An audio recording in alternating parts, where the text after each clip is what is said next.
কাতান কাপড়ের জন্য চলুন আজকে একটা গর্জিয়াস ব্লাউজ সেলাই করি। প্রথমে আমি হাতাটা সেলাই করা দেখাবো। দেখুন হাতাটা এইভাবে আপনারা রাউন্ড করে কেটে নেবেন। হাতা যেভাবে কাটেন সেভাবেই একটু সামনের দিকে লম্বা করে, নিচের অংশে এভাবে মাঝ বরাবর বেশি করে কুচি দিবেন।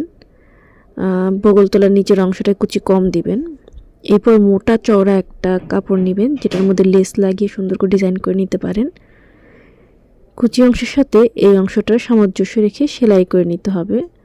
ছোট বা বড় যাতে না হয়, ছোট হয়ে গেলে সেক্ষেত্রে একটা কুচি খুলে দিবেন, আর বড় হয়ে গেলে আরেকটা কুচি দিয়ে নেবেন। এভাবে আপনারা সেলাই করে নেবেন উপর থেকে নিচ অবধি।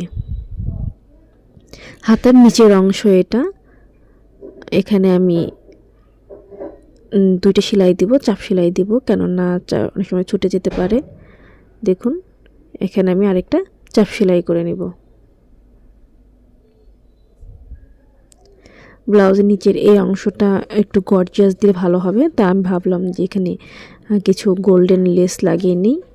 আর নিচের অংশে আমি অলরেডি মোটা একটা গোল্ডেন লেস লাগিয়ে নিয়েছি। এখানে আরেকটু সুন্দর করে লেস দিয়ে আমি ডিজাইন করে নিব। ঢেউ ঢেউ আকৃতির একটা লেস ছিল আমার কাছে, আমি সেই লেসটা লাগিয়ে নিচ্ছি।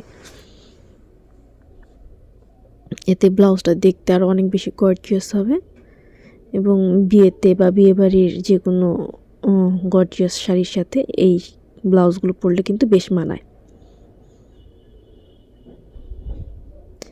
একইভাবে আমি দুইটা হাতাই এভাবে ডিজাইন করে নিব।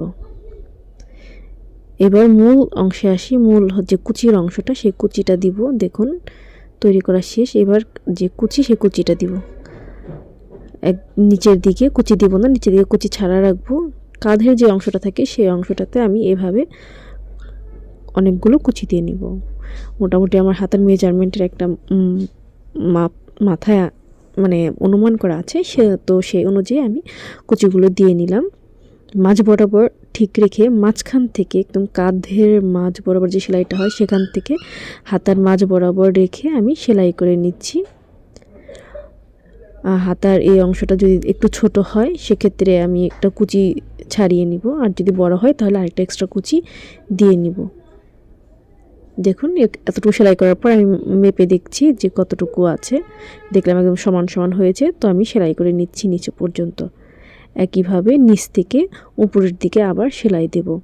মাঝ বরাবর আসব, মাঝ বরাবর এসে আবার মাঝ থেকে নিচ অবধি সেলাই করব। একইভাবে আমি মেজারমেন্টটা ঠিক রেখে ঘুরিয়ে আরেকটা সেলাই করে নিব। এতে হাতার যে সেলাইটা সেটা অনেকটাই পোক্ত হয়। দেখুন আমার তৈরি হয়ে গেল ব্লাউজ। আমি নিচের অংশে কিছু স্টোন লাগিয়ে নিয়েছি, গলাতে লেস দিয়েছি, ডাবল লেস দিয়ে নিয়েছি গোল্ডেন কালারের, এবং হাতাতেও স্টোন লাগিয়েছি। ঘটি হাতাটা কিন্তু দেখতে বেশ হয়েছে। আপনারাও গর্জিয়াস শাড়ির সাথে চাইলে এইরকম ব্লাউজ বানিয়ে নিতে পারেন। আপনাদের যদি আমার এই কাজটি ভালো লেগে থাকে প্লিজ আমার চ্যানেলটি সাবস্ক্রাইব করবেন এবং লাইক কমেন্ট শেয়ার করে পাশে থাকবেন। এবং এই ধরনের ভিডিও যদি আরও পেতে চান সেক্ষেত্রে আপনারা কমেন্টস বক্সে আমাকে জানাবেন।